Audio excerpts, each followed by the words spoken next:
mani be me hum, oh mani be me hum, oh mani be me hum, oh mani be me hum. Compassion, awareness, and wisdom. This talk is primarily about using color, externally and internally, as a gateway to developing jhana meditative states for the purposes of advancing your spiritual awakening.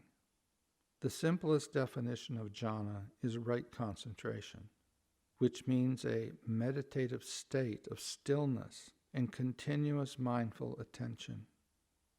Jhana meditations help antidote and neutralize the inner afflictions caused by the three root poisons of ignorance, attachment, and aversion. There are 8 stages of jhana. In the 4 stages of rupa jhana, the meditator remains aware of the body. In the 4 stages of arupa jhana, the sensations of the body fades away. The early stages of jhana can usually be achieved by continuity of attention focused on a specific meditation target. Many different types of meditations with very different targets of focus can be gateways to jhanas. Kasina is a field of study that uses external objects of color and form, such as mandalas, literally mind expansion devices, to develop and access jhana meditative states. Learning to keep appropriate continuity of attention outwardly on an external kasina helps the meditator develop the ability to reproduce the color inwardly in the mind's eye. After the skill for inner visualization has developed, the visualized colors can be expanded to radiate inside the entire body, or specific colors can be moved through the body, as in medical qigong, to help heal different areas of the body. Kasinas can be formed of natural objects such as flower petals, stones, pools of light, earth, water, fire, and space. Light shining through a gem or a crystal can also be used as a kasina device. Kasinas have the greatest effect when they are crafted in their entirety by the meditator and can be made from paper, fabric, dough, wood, clay, stained glass, or any material with a smooth, even surface that can hold a dense, solid color. 2,500 years ago, in the Theravada teachings of the elders, kasina devices made with color used only 4: blue, red, yellow, and white. Currently, kasina meditation devices use 10 or more colors and range from simple monochromatic circles or squares to complex polychromatic mandalas and 3-dimensional geometric forms. This is going to be a discussion about color and meditation. The primary source for the beginning of learning to visualize color, I'm going to be using the teaching of the elders, Theravadan, and specifically from two points of view. Some of the scholastic points of view from the Visuddhimagga, the path of purification, the 40 classic teaching of the elder meditations for calm, but in all Theravada meditations, we're aiming for awakening. So the development of calm, the 40 classic meditations, which could be looked at as medicines, and to heal afflictions in the being, excesses of ignorance, excesses of lust or greed, and excesses of aggression and hatred, and bring into existence opposite qualities, wholesome qualities, to assist you on the path of awakening. So they're not standalone teachings just to be enjoyed for what they give you. They're designed to give you the assets you need for awakening, so that to be developed and, in a sense, left behind. well, you can still use them for enjoyment. The second view of these practices is something that say I've had 9 years of being a Theravada bhikkhu, and I've had the rest of my career, and simultaneously with being a bhikkhu, I have been a lama in the Karma Kagyu tradition of Tibetan lineage Tantra Jhana. And my ordination was from His Holiness the 16th Galwa Karmapa. From that point of view, the distinction between secret mantra Vajrayana, Tantra Jhana teachings and the Theravada teachings and the Mahayana teachings, Mahayana and Theravada are based on scriptures. So you're taking the expertise of our elders that have been recorded and memorized, and you're using that as your basis for teaching. You may not have any experience at all, or you may.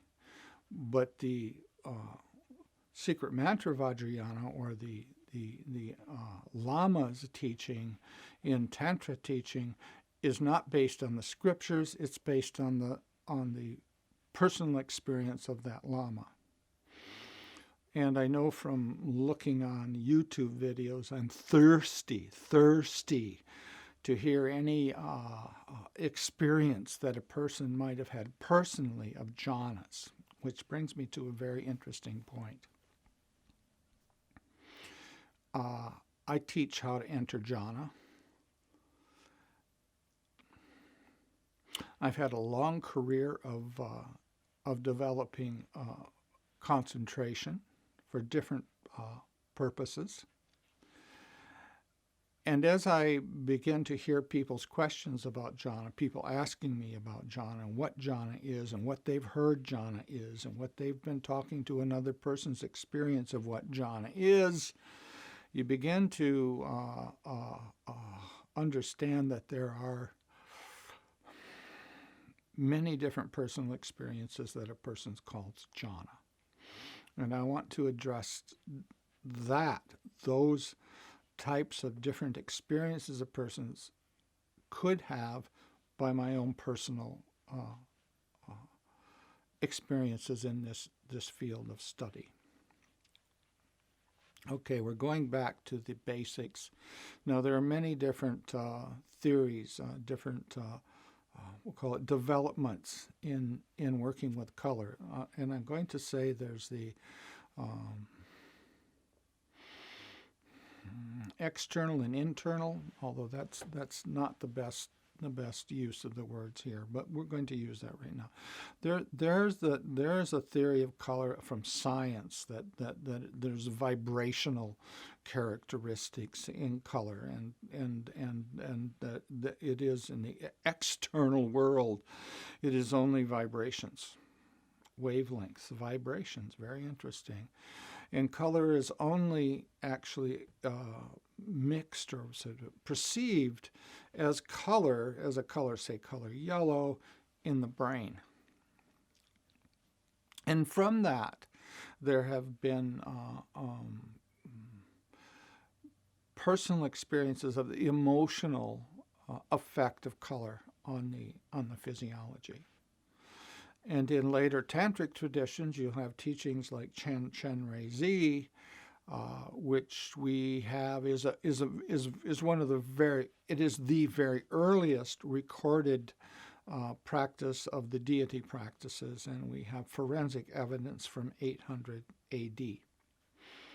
Scrap found in a cave, scrap of the sadhana found in the cave in Afghanistan. They believe that the color, say, white, will heal the affliction of pride. And the color green will heal or suspend the affliction of jealousy.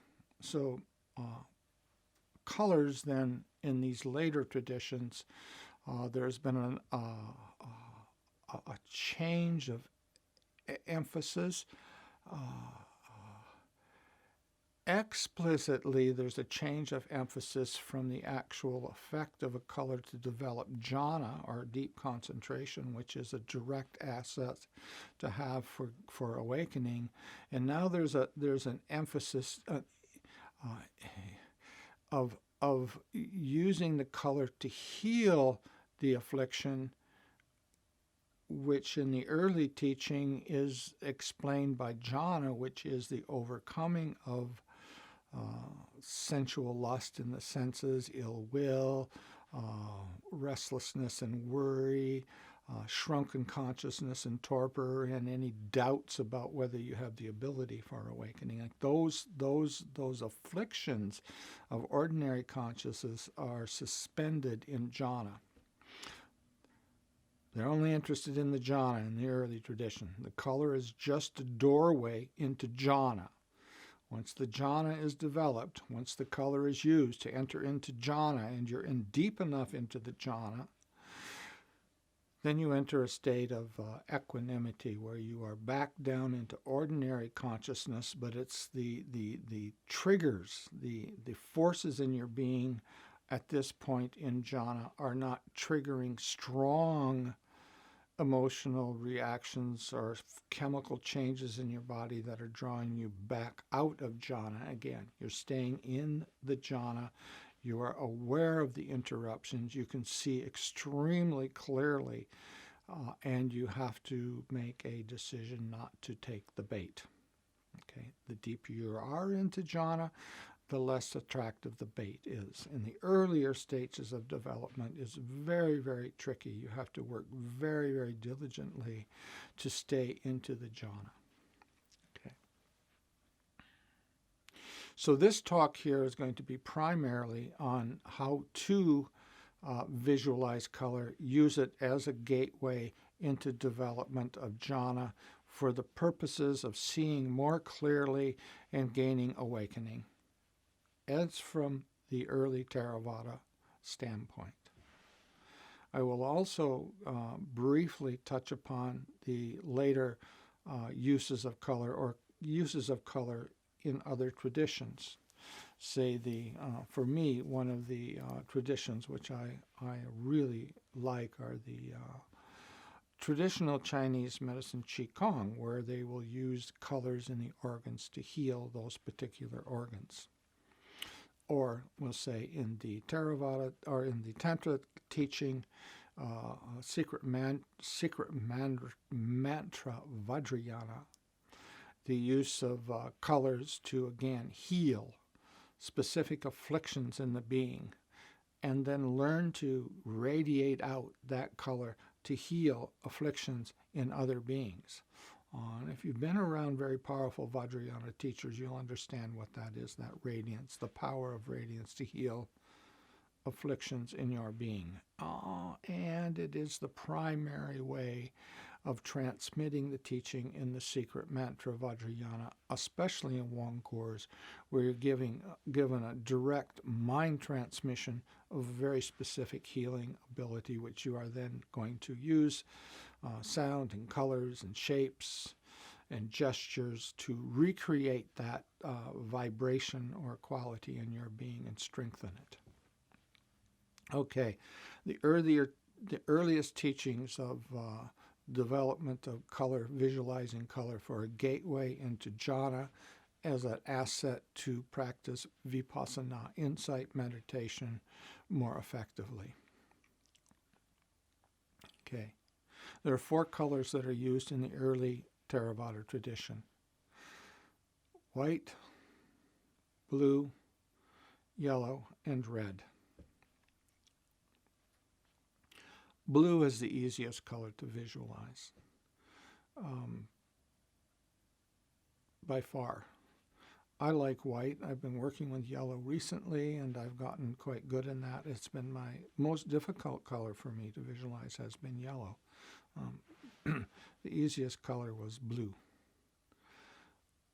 The how you begin is you need to, first of all, you have to have a kasina. In this sense, a kasina is an external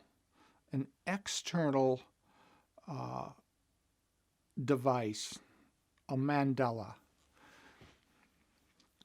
Mandala in the sense of mind expansion device. A kasina is an external support to show you a color, and then you have to learn to reproduce that color in the mind's eye. Okay, so how would you do that? Well, flowers are the most, I think, best colors to work with. Maybe gemstones. If you have a gemstone, like I began working with a amethyst, and I happened to have a blue sapphire. The blue sapphire was the best, and you just hold it up and look at that, and you get the light of that color strikes your eyes. Now that's actually very close to the later stages of the development of the internal visualizing color and or radiating color out. It becomes more light than it does solid colors. Generally, the color development proceeds from dense, soft pastels, not quite so sharp. The sharper the color, the higher the energy, the more it kind of pulls you out. But so, and it goes into more this clear, luminous quality of light color. So gemstones are good.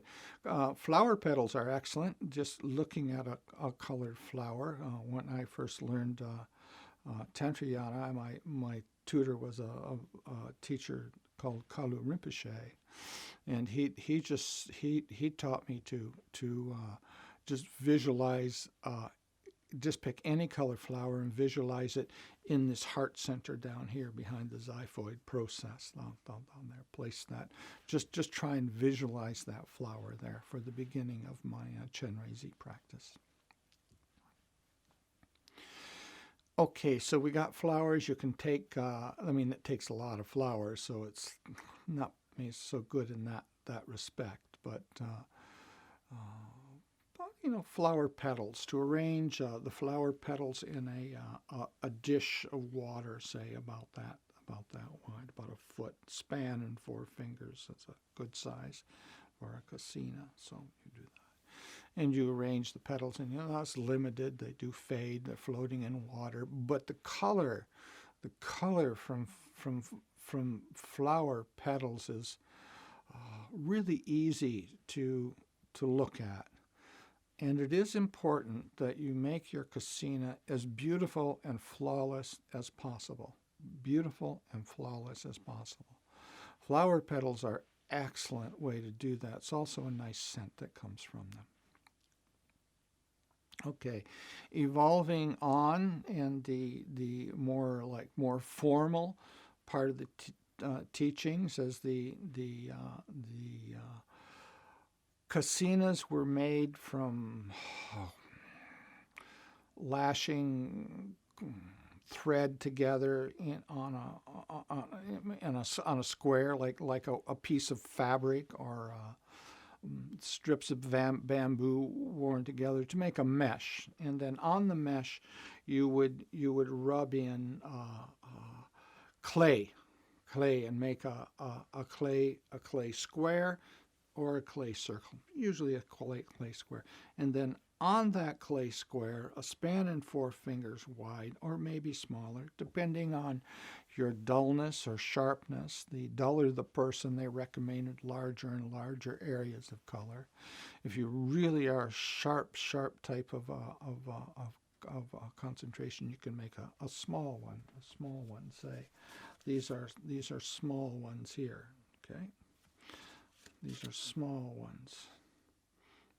Okay. Now,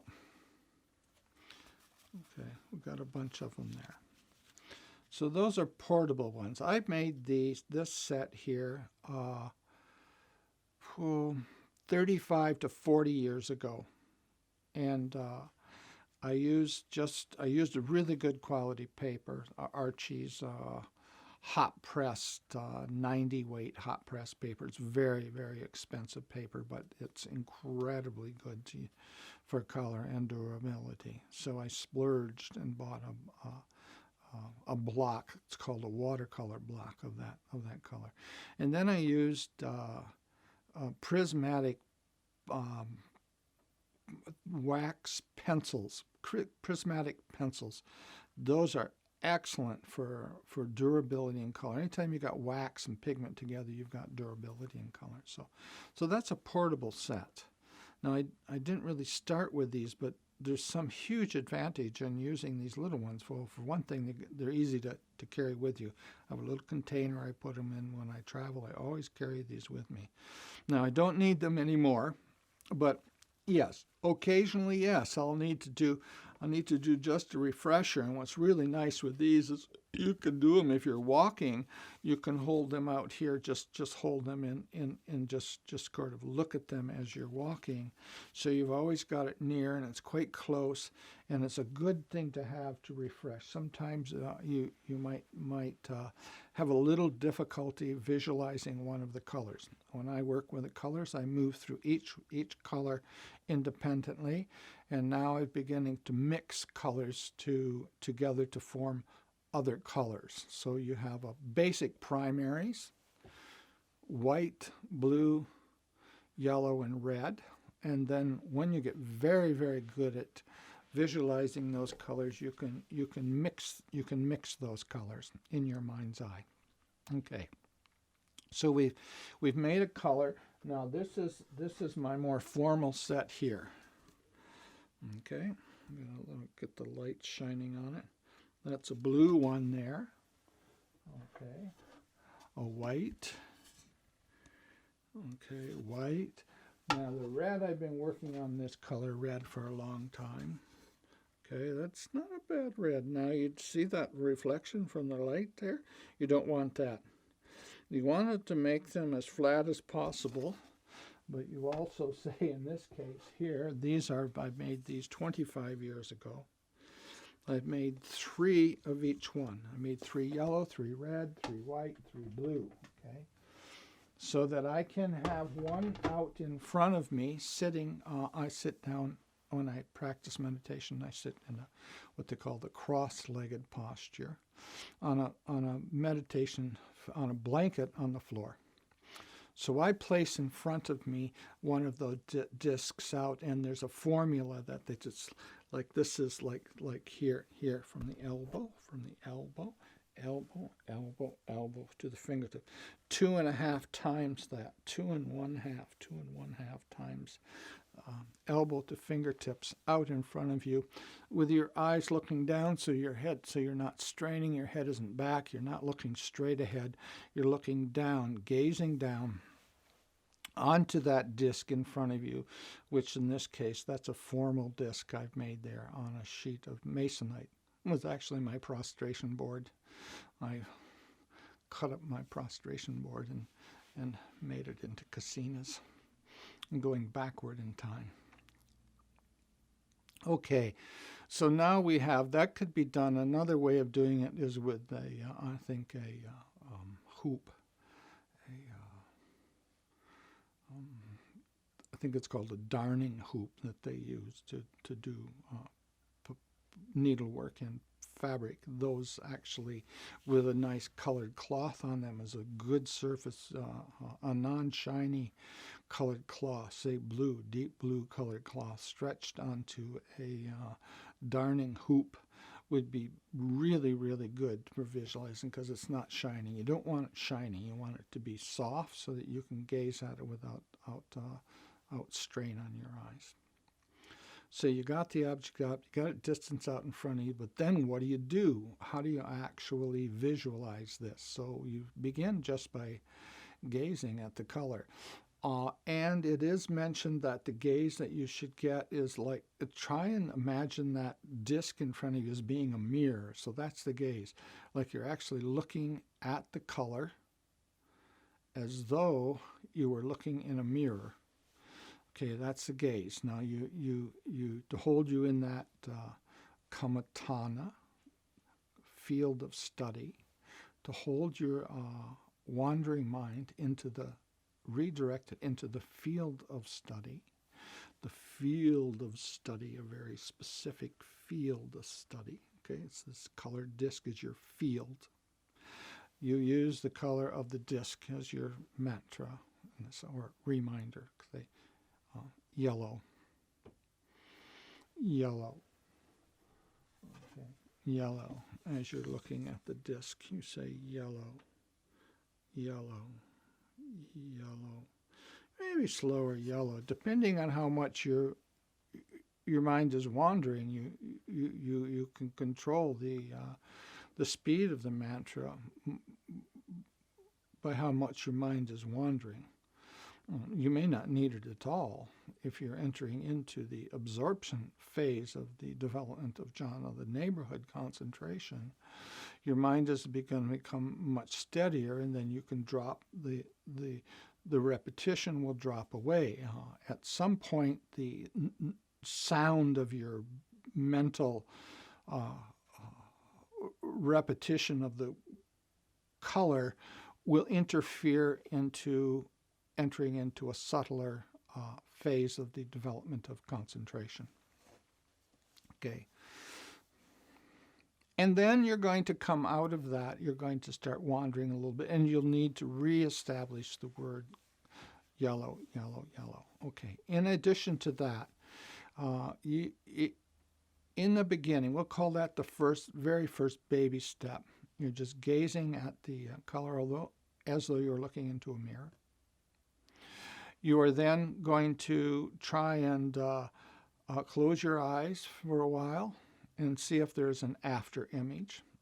One of the first things that you get when you're doing this practice is like a retina printout. That happens, but it isn't actually what we're looking for. You get a retina printout, it will say be the opposite of the color you're looking at. Okay, if you're in yellow, sometimes you'll get the after image will kind of be a bluish circle, and it'll be on your retina. And if you look, it drifts like a piece of lint on your eyeball. They start to drift out. Gives you a tiny little bit of absorption into that, but that isn't it. That isn't.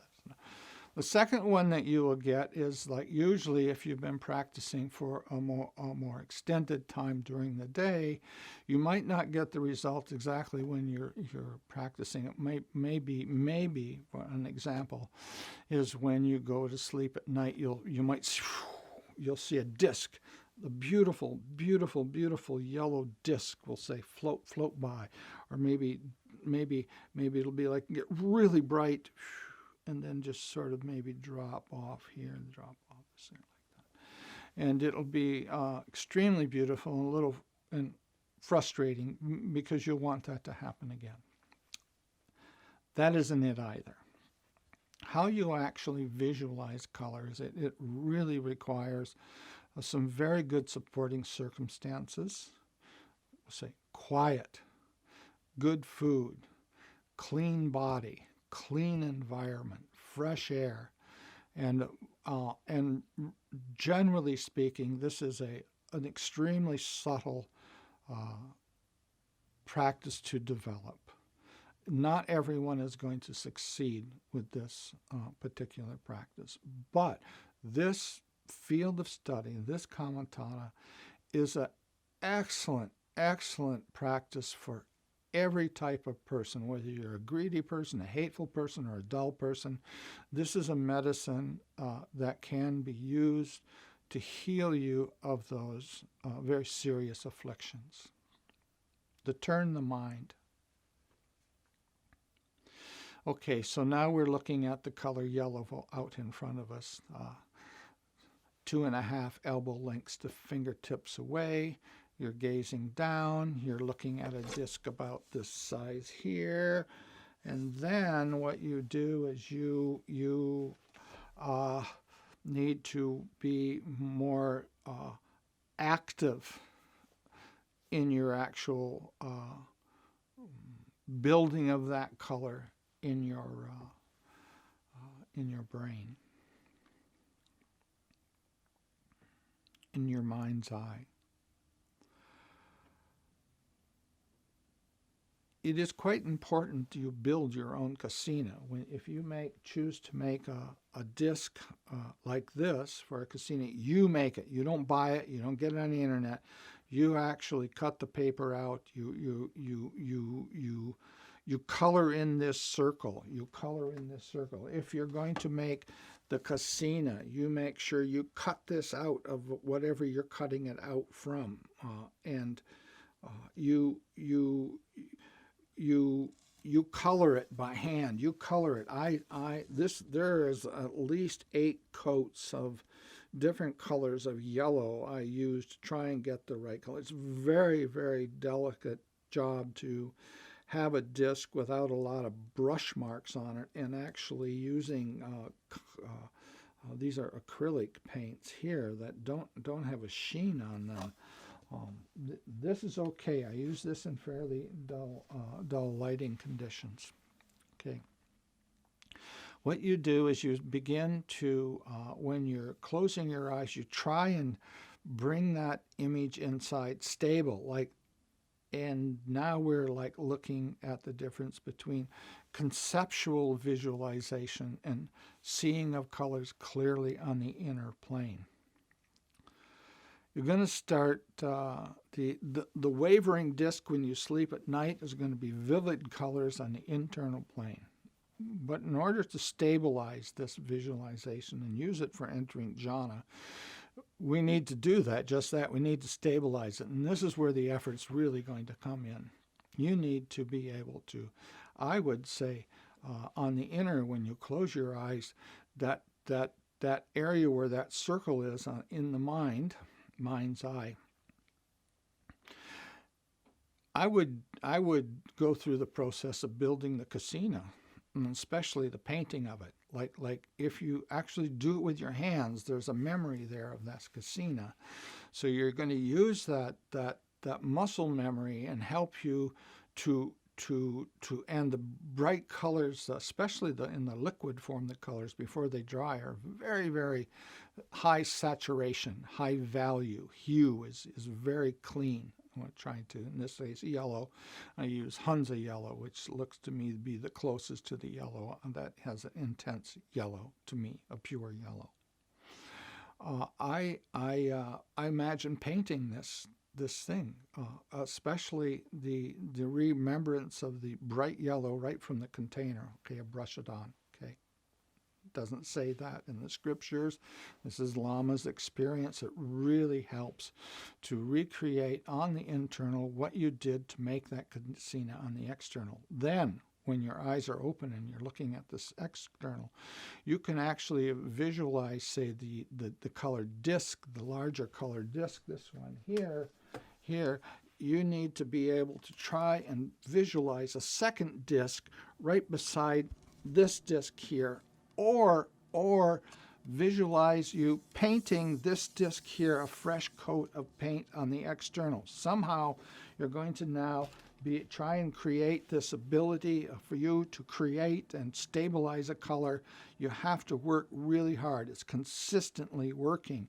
But say yellow, yellow, yellow. At this point, if you're working to actually recreate that color in space next to the kasina in front of you, or somehow reconstruct it on the outer and then bring it into the inner, and try and reconstruct it on the outer, inner, constantly working.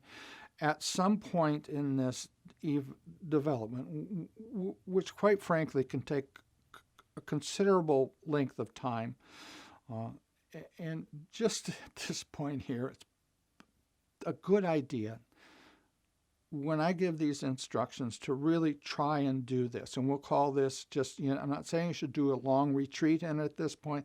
Let's call this a seeding where you understand how to make a kasina and how it is that you can learn to visualize color as a really important asset on your path to awakening. So a seeding. But if you're going to continue on farther, at least you'll have seeded it in yourself, and those seeds grow. As you work through various other teachings, or starting to maybe have visionary experiences, you'll begin to understand a little bit more about the effect of color on you for healing afflictions.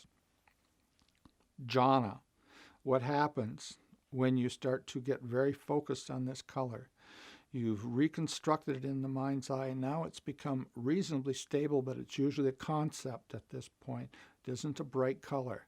The bright colors, as you begin to stabilize them and get them brighter colors that you can see more clearly than the outer world, the energy levels start to come up and has a tendency to knock you out of the calm. So you're going gentle, soft, conceptual color. It really helps at this point to put it someplace. Like the mind's eye is kind of ambiguous, so I put it in my chest. I move it down into some place that I from my 32 part of the body practice, I have a really good feel for the inside of the body, and I can place a color within a area that I can physically I can feel. So I feel very assured, and it helps me to stabilize that disc, which is now turning sometimes into a sphere. It goes from a disc to a sphere. Okay. At that point, if you can do that, then you've now gone past just the preliminary stages of entering into concentration, into a deeper state where you no longer have to repeat the word yellow, that you don't have to work so hard to reconstruct the color. You can just say yellow, and boom, you have the yellow there, just quickly. Okay, and that will put you into access concentration. Maybe you're going into the first jhana now. So what you need to do next is you're learning to get more control over the thing. Now you've brought it internal so that now you can visualize colors or conceptualize colors in your chest, we'll say, in your chest. And what you do next is you compact it down to a disc, okay, a disc or a sphere. And now what you do is you delineate your chest region. You can feel your chest region, and you're going to expand this solid color, this sphere, and it's going to fill up your chest region. We'll say with light, okay, clear light, not clear light, yellow light. So you've got yellow light in your chest region. Okay, that's cool. You can definitely feel the energy levels coming up. And now after a while, like you let it kind of just rest there and push on the inner surfaces, and you shrink it back down again. Okay, and then you expand it out again. Okay, hold it for a while, shrink it in. This takes considerable effort to do this, okay, but you'll feel the benefit from it immediately. And then you gradually fill in the whole body with the lights and shrink it down, fill in the body, shrink it out. And then you're going to delineate. You're going to go out 1 foot from your body, out the pores of your skin, and you take it from the sphere, you fill up your body, feel the pressure on the inside of the skin, and let it expand out, okay? Then back down to the surface of the skin, back down to the sphere. Okay. The next step you would do is fill up the room that you're in. Okay, shrink it out, shrink it back down to the area in your body, say in the neighborhood and the town and the country and eventually the entire planet, and eventually out into the stars, and eventually out into the multiverse, and back down again. So it's an expansion and contraction, a control of the light. Now, because of this movement, it actually makes it a lot easier to work with the color if you're actually expanding and contracting it. Holding it at one area, space for a prolonged period is good. You're in a very calm state, and then the forces in your being, say the past accumulated kama way, desire energies are suspended while you're in jhana, but they're not gone. That's the province of Vipassana insight and awakening, is that they're gone. Now they're suspended, but they like to bubble up. They like to push in. Now, if you're in jhana, especially once you're into the third or fourth jhana, you are no longer in color anymore. You've opened the door for color in the access and the first stage of jhana. The second stage, the third stage, that the color aspect is becoming really background. What's predominant now is clarity and equanimity. And from that platform, the bubbling forces of the unresolved afflictions in your being of greed, hatred, and ignorance, root-based mind states, are pushing up. They're not finished. But if you are in the deeper states of samadhi, the mind is stuck to these characteristics. You are not knocked out of the jhana. You're seeing them flicker into existence and go away, and so you're getting extremely good, clear insight.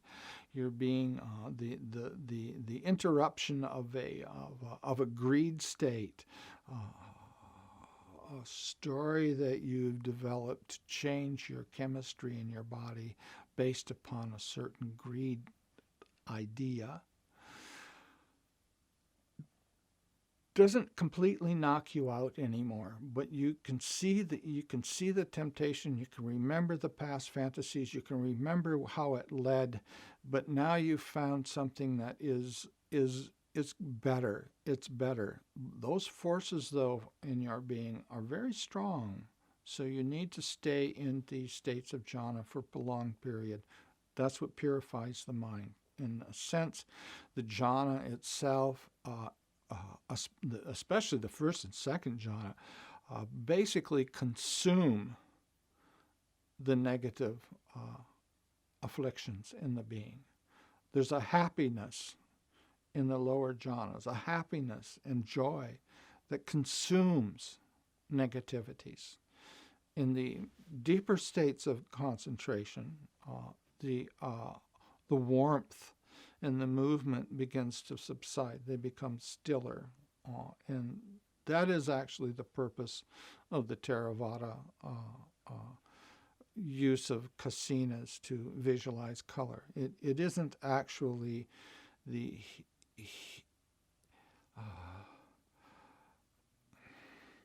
healing aspect of the use of kasinas is the jhana.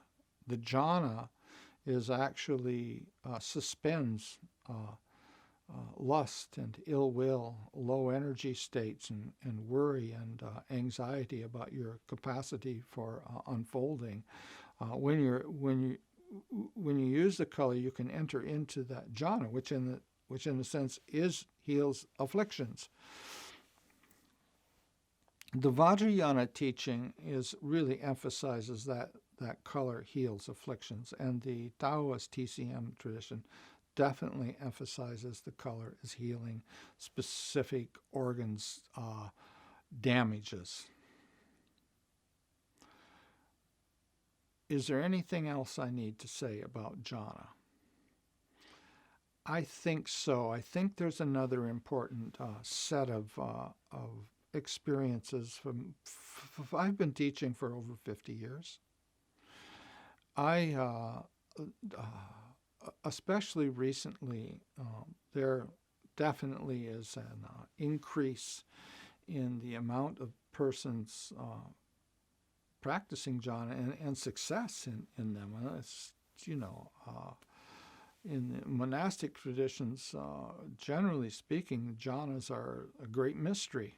I have really no idea whatsoever. So from my discussions in young monks trying to grasp a thread of delicious information about the teaching, which all of us are thirsting for if we're in it. I want to hear about people's experiences of what they call jhana.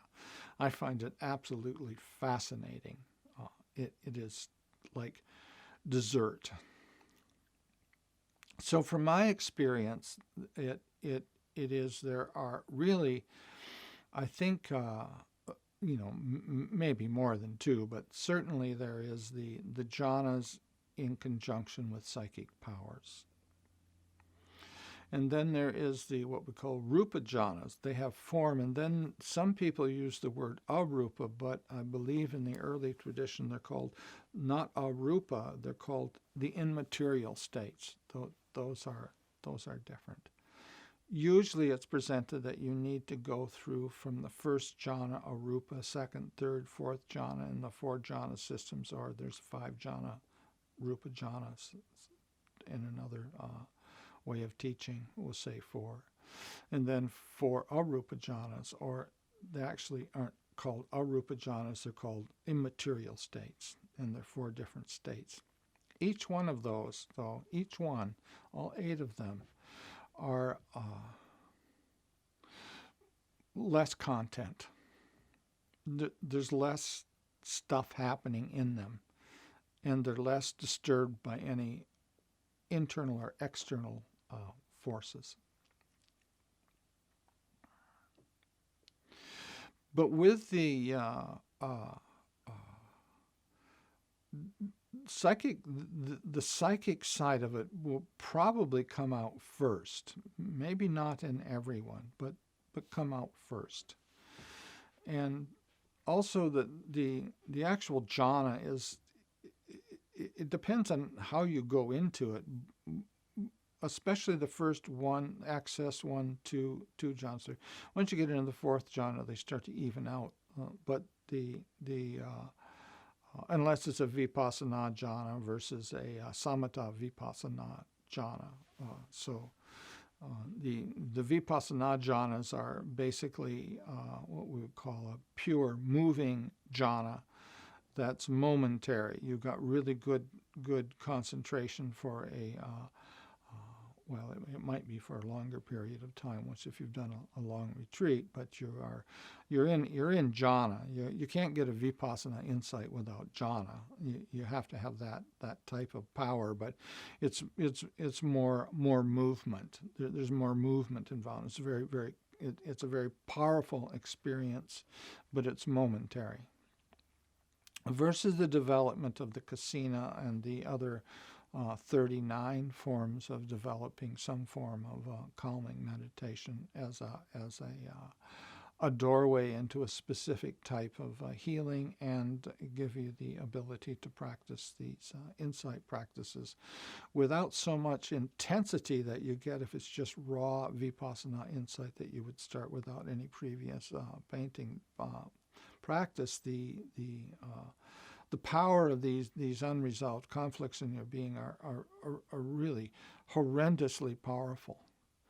So the practice of jhana first, say in a metta practice, or this anapanasati or color, is that it will consume the power of these afflictions. So when you actually go into these higher states of concentration, you're not being pulled off into visionary experiences and into fantasies. You're actually practicing insight meditation and on an extremely refined level, and you are really making the mind is ultra clear and fast and just super balanced. It is the ideal platform for a spiritual life. Okay, psychic powers. Now, people have asked me about their friends have told them that when they're in jhana, they can't feel their body. Okay, so we're going to address that first. Yes, if you're in insight, doing Vipassana Insight Mahasi system, and you're into the 4th Rupa Jhana, in practicing insight, and any form of jhana that you're in, 1, 2, 3, or 4, in Vipassana Insight, you're going to be in the body, more into the body, more into the feelings and the chemistry in the body. Okay. If you are practicing, say, the space kasina, and you are, it's limited space. It's also a kasina. It's a span and 4 fingers wide. It's a hole in a wall or a loop. and you're actually like looking at that center there and trying to visualize it. In this case, above your head a couple of feet, and you will be able to visualize that and move through that. During that space thing, if you had been working on your bones in your body, you would probably have a going in space into the interior of your bones. Now, there's psychic powers that can be developed working with especially these kasinas. And if you are going into, say, your bones in your body, or you're traveling to the moon or moving to the other part of the planet, you are, or going to another heavenly realm as far as that word, but you will generally you will completely lose contact with the body. And in the immaterial states of the higher, what they call arupa jhanas, what we'll call them the immaterial states, there is no material in those. You don't feel the body again. So if a person doesn't need to go through these jhanas in order, if you're mastering them, it's said that you in order to be a master, you need to be able to go through them in order. And in a sense, then I guess I'm not a master. I've never really sat down and tried to go through them systematically in order. I've been able to get into them. I can get into them at ease. I'm not quite sure which one I am in when I'm in them, okay, except for the arupa jhanas. And I know that I'm in arupa jhana because I can't feel the body. So that's it. Arupa jhanas, you don't feel the body. Rupa jhanas, well, you can feel the body, but it takes considerable effort. Like it is your in your space. The prominent characteristic is space. There may be little other things within it, like the structures of your bones, but the predominant feeling is the space. The prominent feeling is the space. It's not the objects. So you've switched from arupa, focusing on the objects, to space, arupa, where your focus, your experience is the space. There will still be objects in it, but your only focus is the space. Moving through the objects would be an initial experience. If you're practicing metta practice, then the jhana, the doorway that you enter into jhana with, is a feeling. So in the colored doorway jhana, it's a concept. If it's the 32 parts of the body and it's the bones, you enter into the bones and the feeling of the bones. Okay. So each one of the ways of developing some form of calm, there's an initial doorway that can be opened with that practice, that field of study, that kammatthana, and bring into existence an important asset in your being to heal a specific affliction so that you'll be able to carry on with your movement to awakening. So we do have practices of jhana that you don't feel the body. You have practices that you do feel the body. We have some forms of these development of concentration that will actually bring you very quickly to not being in the body. So each one of these types of development of calming practices from the Visuddhimagga, the path of purification, has to do with the healing an affliction in your being. Okay, that's it. So the development of the visualization of color in the Theravada teaching is to get you into jhana, which heals all the afflictions. In the later traditions, it's using color specifically to heal, say, white for pride, and in the TCM, say, light green, to heal any damage that has been done to the liver, like worry, say. That heals, that color, very light spring green, heals the affliction that to the liver that has caused by excess worry. Okay, I think that's a good beginning introduction into the practice of visualizing color for the advancement, development, healing of afflictions, the development of assets to your awakening.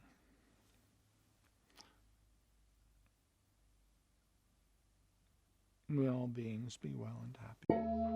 Oh, money, pay me, oh, money, pay me, oh, money, pay me, oh, money, pay me, oh.